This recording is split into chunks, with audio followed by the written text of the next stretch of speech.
Hello dear student. हमारा जो last lecture था उसमें हमने बात की डिफरेंशिएशन की कि डिफरेंशिएशन क्या होता है। हमने कैलकुलस के पार्ट देखे, ठीक है। फिर हमने डिफरेंशिएशन देखा क्या होता है। हमने देखा कि वो प्रोसेस जिसमें हम चेंज निकालते हैं एक वेरिएबल का दूसरे के रिस्पेक्ट में, ठीक है ना, वो डिफरेंशिएशन होती है। फिर हमने क्या देखा, कुछ एक डिफरेंशिएशन के रूल देखे। पावर रूल क्या होता है, derivative of a constant rule क्या है, मल्टीपल रूल क्या है, product rule, quotient rule, sum rule, chain rule. आज हम देखेंगे आगे कि हमारे पास में एरर एनालिसिस, एरर क्या है, ठीक है ना। तो देखिए, एरर एनालिसिस में हम सबसे पहले देखेंगे, देखिए कि एरर क्या होते हैं। हम बात करेंगे एरर क्या होते हैं। देखिए, अब एरर को समझने से पहले एक छोटा सा एग्जांपल ले लेता हूँ मैं। मान लीजिए आपके पास में ये कोई धागा है और ये एक स्केल है, मान लीजिए, ठीक है ना। आपने इस स्केल को रख करके इस धागे की लेंथ मेजर की, ठीक है ना, और आपको रियल लेंथ भी पता है। मान लीजिए रियलिटी में ये कोई धागा है और ये 7 सेंटीमीटर की लेंथ का है। आपने स्केल से मेजर की, चाहे आप जल्दी में थे, चाहे आपने स्केल रखने में गड़बड़ कर दी, चाहे कुछ भी किया हो, आपने इसकी लेंथ मेजर कर ली 7.1 सेंटीमीटर, ठीक है ना। अब देखिए, इसकी जो रियल वैल्यू थी, यानी कि इसकी जो ट्रू वैल्यू थी, रियल को ट्रू वैल्यू बोलते हैं, वो तो थी 7 सेंटीमीटर। और आपने इसकी जो वैल्यू मेज़र की है, जो मेजर्ड वैल्यू है, वो कितनी आ गई, 7.1 सेंटीमीटर। तो दोनों में कोई ना कोई क्या आ गया, डिफरेंस आ गया, ठीक है ना। दोनों में एक डिफरेंस आ गया। अब ये जो डिफरेंस है किस किस के बीच का, ये जो डिफरेंस है बिटवीन रियल कह दो चाहे ट्रू कह दो एंड मेजर्ड, ये जो डिफरेंस है रियल या ट्रू वैल्यू और मेजर्ड वैल्यू के बीच का, इसी डिफरेंस को हम क्या बोलते हैं, एरर, ठीक है ना। समझ गए। तो देखिए सॉरी, तो देखिए क्या था हमारे पास में एरर एनालिसिस के लिए समझने से पहले। हमारे पास में एक धागा था जिसकी रियलिटी में लेंथ हमें पता था 7 है, पर गलती से हमने इसकी लेंथ कितनी मेजर कर ली, 7.1। तो जो ट्रू वैल्यू और मेजर्ड वैल्यू के बीच का जो डिफरेंस है that is known as error. तो सबसे पहली डेफिनेशन भी अपनी यही है।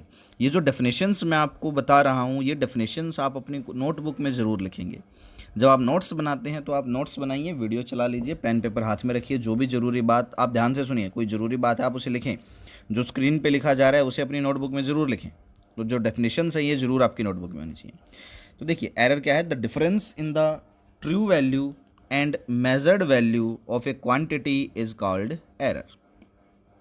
अब एरर में दो टर्म्स और आते हैं जो जरूरी हैं, एक तो एक्यूरेसी और एक प्रिसीजन। एक्यूरेसी तो नाम ही बता रहा है, एक्यूरेट, कितनी एक्यूरेट है, यानी कि ये क्या कहता है कि आपकी जो मेजर्ड वैल्यू है वो जो ट्रू वैल्यू है उसके कितना नज़दीक है। फॉर एग्जांपल, आपकी ट्रू वैल्यू थी 7, आपने मेजर की 7.1। अगर आप मेजर कर लेते 7.05 और मैं कह दूं बताओ इन दोनों में से ज़्यादा एक्यूरेट कौन सी, तो आप कहते हैं 7.05 ज़्यादा एक्यूरेट है। क्यों? क्योंकि 7.05 मेरा 7 सेंटीमीटर के क्या है, ज़्यादा करीब है एज कंपेयर टू 7.1, ठीक है ना। तो आपकी मेजर्ड वैल्यू आपकी ट्रू वैल्यू के कितना क्लोज है, that is known as accuracy, ठीक है। उसके बाद नेक्स्ट आता है प्रिसीजन।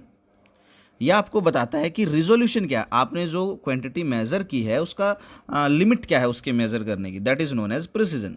बेसिकली क्या है, देखिए, सबसे पहली और सबसे ज़रूरी बात जो आपके अपने माइंड में आपको सेट करनी है वो ये कि प्रिसीजन और एरर बिल्कुल भी एक दूसरे पे डिपेंड नहीं करते हैं, दोनों इंडिपेंडेंट है। प्रिसीजन और एरर दोनों ही इंडिपेंडेंट है, ध्यान रखना है। अब मैं प्रिसीजन को समझाता हूँ आपको एक एग्जांपल से। लेट अस सपोज मैं कह दूं आपने यही रीडिंग ली, आपने कहा 7.1, एक बार आपने रीडिंग लिया, आपने कह दिया 7.12, ठीक है ना। अब देखिए, इस 1 के बाद यहाँ क्या आ सकता है, यहाँ कुछ भी हो सकता है, 3 हो सकता है, 4 हो सकता है, 0 हो सकता है, दोबारा 1 हो सकता है, 2 हो सकता है, यानी कि कुछ भी यहाँ पर हो सकता है, पर हमें नहीं पता क्या है इसके बाद, यहाँ इस 1 के बाद। पर नीचे वाली में हमें पता है इस 1 के बाद कंफर्म क्या है, 2 है, यानी कि इसकी जो लिमिट है मेज़र करने की वो ज़्यादा है। तो 7.12 क्या है हमारे पास में, ज़्यादा प्रिसियस है एज कंपेयर टू 7.1। तो प्रिसीजन क्या है, जो हमने अलग अलग रीडिंग्स ली हैं, ठीक है ना। प्रिसीजन क्या है, जो हमने अलग अलग रीडिंग्स ली हैं वो रीडिंग्स आपस में कैसे रिलेट हो रही हैं, that is known as precision. उसी को हम प्रिसीजन बोलते हैं कि डिफरेंट डिफरेंट रीडिंग हमारी कैसे रिलेट कर रही है। तो ध्यान रखना, प्रिसीजन और एरर बिल्कुल दो अलग अलग चीज़ें हैं, प्रिसीजन एरर पे डिपेंड नहीं करता है, ठीक है। तो और अगर मैं कह दूँ देखो 7.1, 7.12 और 7.123 which one is more precious, आप कहेंगे 7.123, क्योंकि हमें पता है 2 के बाद कंफर्म कितना है 3, यहाँ पर फिर से अनसर्टेनिटी आ गई, ठीक है ना। तो इसकी लिमिट ज़्यादा है, समझ गए।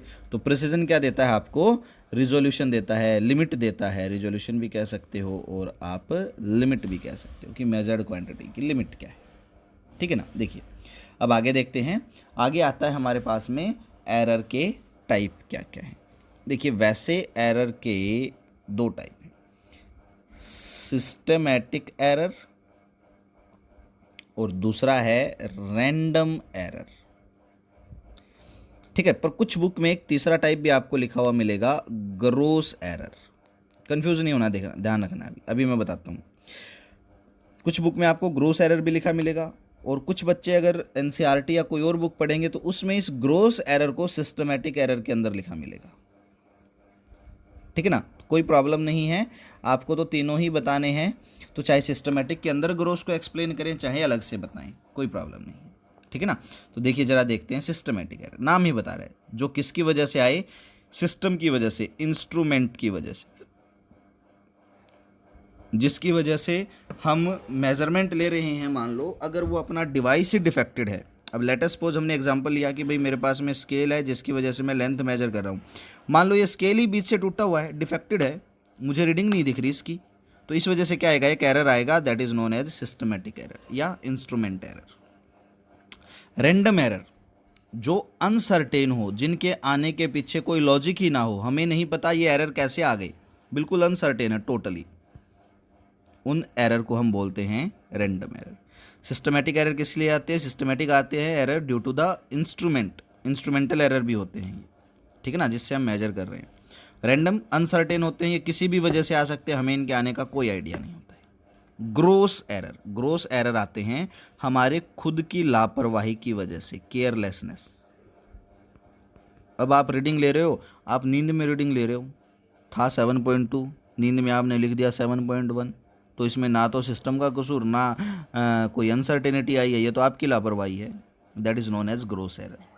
कई बार हम इन ग्रोस एरर को सिस्टमेटिक एरर के अंदर भी लिख देते हैं।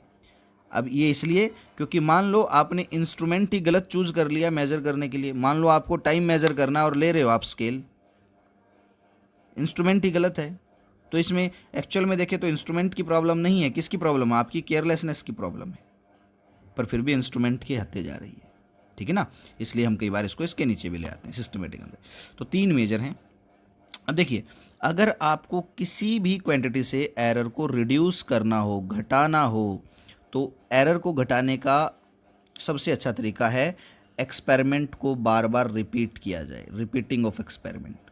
इसका बहुत अच्छा एग्जांपल है, आपने 10th क्लास में अपनी प्रैक्टिकल्स बनाई होंगी, प्रैक्टिकल में एक एक्सपेरिमेंट था ओम्स लॉ, और उस ओम्स लॉ के एक्सपेरिमेंट में आपने एक टेबल बनाई होगी ऐसे V, I और R, और उस टेबल में आपने यहाँ पे 4-5 रीडिंग ली होंगी, ठीक है ना। तो वो 4-5 रीडिंग क्यों ली, वो इसलिए ली कि आप बार बार रिपीट करें, और अगर कोई रैंडम एरर है, कोई सिस्टमेटिक या ग्रोस एरर है, तो आप उसको क्या कर सकें, घटा सकें, ठीक है ना, समझ गए। तो ये थे टाइप्स ऑफ एरर, सिस्टमेटिक जो इंस्ट्रूमेंट की वजह से है, रैंडम जो अनसर्टेन हो, ग्रोस जो केयरलेसनेस की वजह से है। आप जब कॉपी में इनके नोट्स बनाएंगे तो प्रॉपर सेंटेंस के साथ बनाने हैं, आपको ध्यान रखना है, प्रॉपर सेंटेंस मेकिंग होनी चाहिए, ऐसे ही नहीं लिख दोगे जैसे मैंने लिखे, ठीक है। नेक्स्ट देखेंगे, नेक्स्ट में देखिए हमारे पास में अब्सोल्यूट एरर होते हैं, मीन अब्सोल्यूट एरर होते हैं, और रिलेटिव या परसेंटेज एरर होते हैं, ठीक है ना। मैं यहाँ लिख देता हूँ इसको, ये है आपके पास में रिलेटिव या परसेंटेज एरर। अब इन एरर को और देखते हैं हम कि ये क्या होते हैं। अब देखिए इनको समझने के लिए हम अपने ओम्स लॉ वाले एक्सपेरिमेंट को ही ले लेते हैं, ठीक है ना। मैं अपना ओम्स लॉ वाला एक्सपेरिमेंट ले लेता हूँ। अब ओम्स लॉ वाला एक्सपेरिमेंट कैसे, देखो यहाँ पर मेरे पास में था मान लो वोल्टेज, यहाँ पर था करंट, मान लो यहाँ पर था रेजिस्टेंस आपका, मैं बिल्कुल बेसिक रीडिंग ले रहा हूँ, ठीक है ना। अब आपने क्या किया था, अलग अलग वोल्टेजेस ली थी, मान लो 1, 2, 3, ठीक है ना। मान लीजिए करंट यहाँ पर आ गया था आपका 0.5, यहाँ पर 1 आ गया था, मान लीजिए यहाँ पर 1.5 आ गया था, या मैं मान लेता हूँ कि लास्ट वाला जो करंट था मेरा वो कितना आ गया था, कितना मानने हम 3 ही मान लेते हैं, ठीक है ना, अजम्पशन है सिर्फ। फिर आपने यहाँ पर आर निकाला, आपने कहा V equals to I R, तो आर की वैल्यू V अपॉन आई आ गई थी। V अपॉन आई क्या, पहली रीडिंग के लिए 1 अपॉन में हाफ, तो कितना आ गया 2, दूसरी रीडिंग के लिए भी कितना आ गया 2, तीसरी के लिए कितना आ गया 1, ठीक है ना। उसके बाद में लास्ट में आपने सबसे इंपॉर्टेंट स्टेप किया। देखो अब आपको ये बात तो पता लगी हमने ये 3 रीडिंग क्यों ली, हम एक्सपेरिमेंट को बार बार रिपीट कर रहे हैं ताकि हमारे एरर क्या हो जाएं, घट जाएं, डिक्रीज हो जाएं। पर अब क्वेश्चन ये है, इन 3 रीडिंग्स को अगर मैं देखूँ तो अलग आंसर आ रहा आर का, तो आंसर क्या, तो आपने क्या किया, आपने इसका मीन निकाल दिया, ठीक है ना। मीन निकाला, आपने कहा 2 + 2 + 1/3, तो यह आ जाएगा 5/3। आपने कहा ये मेरा रेजिस्टेंस होगा जो 5/3 होगा, ठीक है ना। तो यहाँ से हमने क्या कंक्लूजन निकाला, हमने निकाला कि जो मीन वैल्यू है that is always most accurate, mean value हमेशा सबसे ज़्यादा एक्यूरेट होती है, तो इसी को हम अपनी रियल वैल्यू मानते हैं, ठीक है ना। तो मीन वैल्यू अपनी मोस्ट एक्यूरेट है। अब यहाँ पर देखते हैं, चलिए ज़रा देखो, मान लो मैं कह दूं रेजिस्टेंस में एरर निकालो, तो आपने कहा कि भाई पहला जो रेजिस्टेंस की रीडिंग आई वो आई 2, दूसरी जो रीडिंग आई वो भी 2 आई, और तीसरी जो रीडिंग आई वो कितनी आई 1, और मेरी जो मीन वैल्यू है एम से लिख देता हूँ, M for mean, mean value कितनी आ गई 5/3। अब बताओ मीन वैल्यू तो 5/3, पहली रीडिंग है 2, एरर कितना, तो आप क्या कहेंगे कि भाई मैं मीन वैल्यू में से पहली रीडिंग घटा दूं, एरर आ जाएगा। आप क्या करेंगे, 5/3 - 2 कर देंगे, 3 आ गया एलसीएम, 5, 3 2 जा 6, कितना आ जाएगा -1/3, कह देंगे -1/3 एरर आएगा। अब यहाँ ध्यान रखना है, एरर पॉजिटिव भी हो सकता है और नेगेटिव भी हो सकता है, ठीक है ना, समझ गए। तो ये आपका पहली रीडिंग में एरर आ गया। इसी तरह से दूसरी रीडिंग में कितना एरर आ गया, -1/3। तीसरी रीडिंग में निकालो, आप क्या कहेंगे 5/3 -1, तो 5 में से 3 गया 2, 2/3, किस में एरर आ गया आपका, तीसरी रीडिंग में, ठीक है ना, समझ गए मेरी बात को। तो देखिए एरर क्या है, एरर है डिफरेंस किस किस के बीच का, मेजर्ड वैल्यू का और एक्यूरेट वैल्यू का, ट्रू वैल्यू का। डेफिनेशन पे देखते हैं, ट्रू वैल्यू और मेजर्ड वैल्यू का। अब हमने देखा अभी अभी कि ट्रू वैल्यू कौन सी वैल्यू होगी, अपनी मीन वैल्यू होगी। तो आप क्या करो, मीन वैल्यू में से जो भी आपकी मेजर्ड वैल्यू घटा दो, क्या दे देगा, एरर दे देगा। और एरर को मैं रिप्रेजेंट करूंगा डेल्टा ए से, डेल्टा ए हो, एक्स हो, ई हो, ये है डेल्टा का साइन, डेल्टा, और ये रिप्रेजेंट करता है आपके चेंज को, घट रहा है तो चेंज ही तो हो रहा है, ठीक है ना, तो मैं डेल्टा से रिप्रेजेंट करूंगा, समझ गए। तो मैंने मैथमेटिकली लिखना हो तो ट्रू वैल्यू में से क्या कर देंगे अपन, मेजर्ड वैल्यू घटा देंगे, क्या आ जाएगा अपना, एरर आ जाएगा, ठीक है। तो देखिए अब्सोल्यूट एरर, अब अब्सोल्यूट एरर क्या, मान लो मैं कह दूं मेरे पास में 5 यूनिट हैं, उनका मीन क्या आ जाएगा, ओके मान लीजिए मेरे पास में मैंने कह दिया 5 रीडिंग्स हैं। अब मान लीजिए मेरे पास में 5 रीडिंग्स हैं, लेट अस सपोज मैंने कह दिया A1, एक सेकंड सॉरी, मैंने कह दिया A1, A2, A3, A4 और A5, 5 रीडिंग है। ओम्स लॉ के एक्सपेरिमेंट किए, 5 अलग अलग रेजिस्टेंस आ रहे हैं मान लीजिए, ठीक है ना। और मीन वैल्यू क्या आ जाएगी इनकी, आप लोगों को पता है मीन वैल्यू क्या आएगी, A1 + A2 + A3 + A4 + A5 divided by 5। अब मैं कह दूँ बताओ पहली रीडिंग में एरर कितना, तो आप क्या कहेंगे, एरर को तो डेल्टा से रिप्रेजेंट करेंगे, पहली रीडिंग में है तो डेल्टा A1, क्या कहेंगे, मीन वैल्यू माइनस में पहली रीडिंग। कह दो दूसरी में बताओ, क्या कहेंगे, मीन वैल्यू माइनस में दूसरी रीडिंग। कह दूँ तीसरी में बताओ, क्या करेंगे, मीन वैल्यू माइनस में तीसरी रीडिंग। फोर्थ में बताओ क्या करेंगे, मीन वैल्यू माइनस में फोर्थ रीडिंग। फिफ्थ में बताओ क्या करेंगे, मीन वैल्यू माइनस में fifth reading. This is known as absolute error, ठीक है, अब्सोल्यूट एरर बोलते हैं उसको। उसके बाद में नेक्स्ट आता है मीन एब्सोल्यूट एरर। तो मैं कह देता हूं, देखो ये क्या कह रहा है, अब्सोल्यूट एरर का मीन, तो डेल्टा AM से वो रिप्रेजेंट कर। अब नाम ही देखो, अब्सोल्यूट एरर का मीन निकाल दो। अब अब्सोल्यूट एरर क्या था, delta A1, delta A2, delta A3, delta A4, delta A5, ठीक है ना। तो मैं कह देता हूँ delta A1 plus delta A2 up to कहाँ तक, डेल्टा A5, और डिवाइडेड बाई क्या कर दिया मैंने, जितने भी नंबर थे उससे डिवाइड कर दिया, 5 है तो 5 से नंबर n होंगे तो n से, ठीक है ना। तो ये मेरे पास में क्या बन जाएगा, मीन अब्सोल्यूट एरर।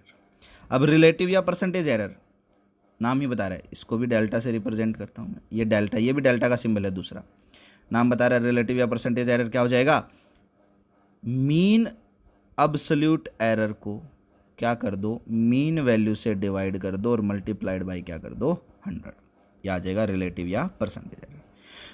ठीक है, तो गाइज ये फॉर्मूले आपको लिखने हैं, ध्यान रखने हैं। नेक्स्ट लेक्चर में हम बात करेंगे इसके न्यूमेरिकल्स की, एक दो न्यूमेरिकल हम निकाल करके देखेंगे, फिर मैं आपको असाइनमेंट दूंगा। अभी वीडियो काफ़ी लेंथी हो जाएगा। Okay, thank you, have a great day.